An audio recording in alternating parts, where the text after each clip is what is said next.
Do you think there should be a re-registration? Why not? In that particular area, or in those areas? Why not? Why not? Because a lot will have moved out of that place. And if you still maintain that register, you may have a lot of problem in your hand. So if INEC, within limited opportunity and time, can do such, honestly, I will appreciate that.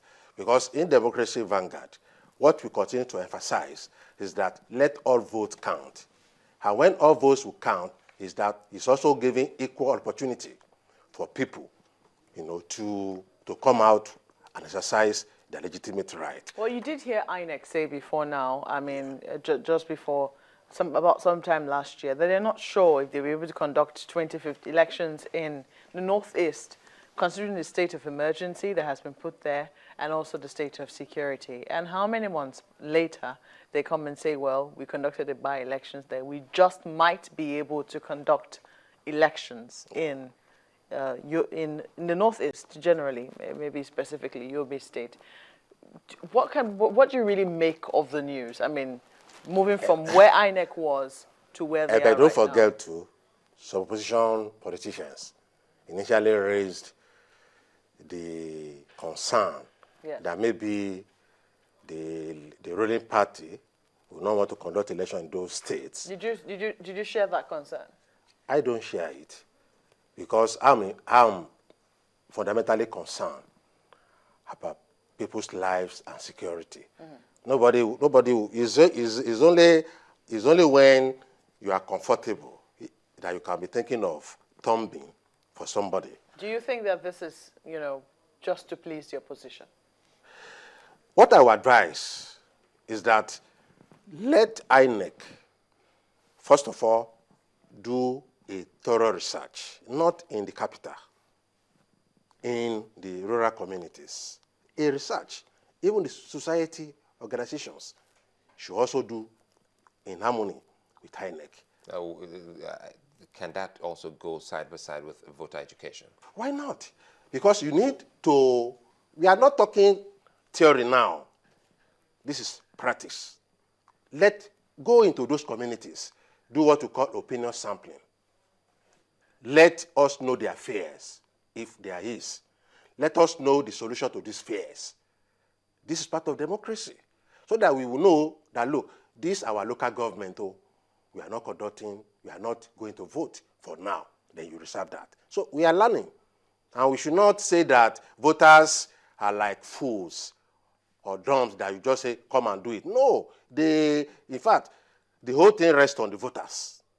And it's not a boxing tournament. Yeah, but it's a free will. So they must go in before election to do voters' contacts. Let them know so that by the time Professor Jega is talking, he's talking from the opinions of the voters in all communities, be it urban and rural. So that can inform us whether there will be election or not. You know what also comes to mind is the act of rigging. It is something we also must look at. If we must have a free, fair, credible election, and also we're worried about security situation in some of these states, or even every part of the country, we must also be talking about how to educate voters against rigging. Yeah.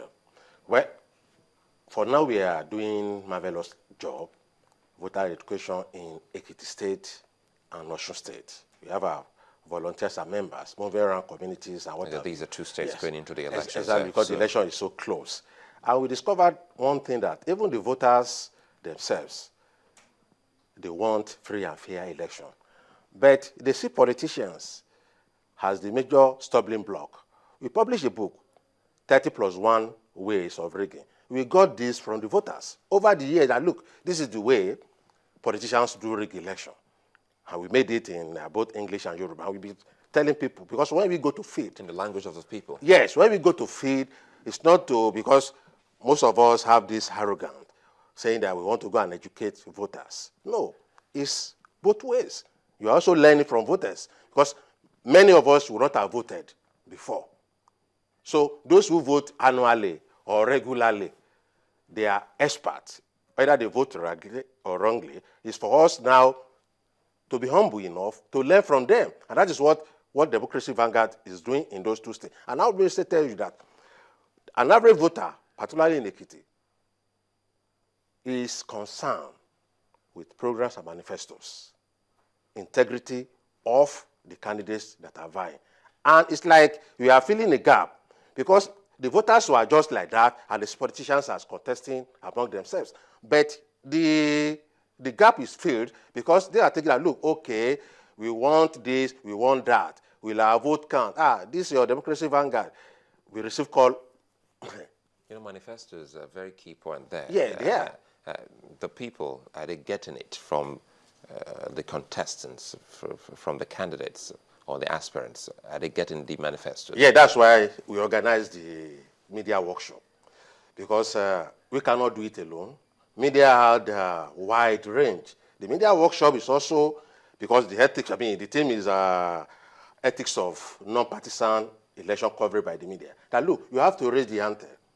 You don't just raise what politicians want you to raise, violence or making a lot of noise about what really did not happen.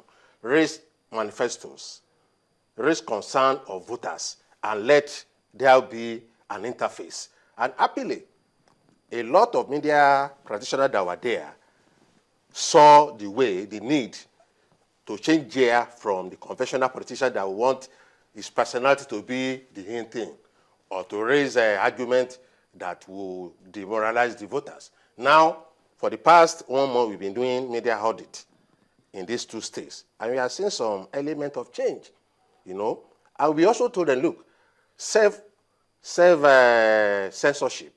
is even worse, because the argument that ownership and control is a stumbling block. That cannot be, ruled out anyway. But at the same time, none of them in those two states have, told us that, look, he was called or she was called not to write a story or to read a story on their own channels or papers. So invariably, what you should be thinking now is peace before election. But this peace, you must let the voters themselves, tell us, not Jega or myself that say, go and conduct election in Maiduguri, go and conduct election here.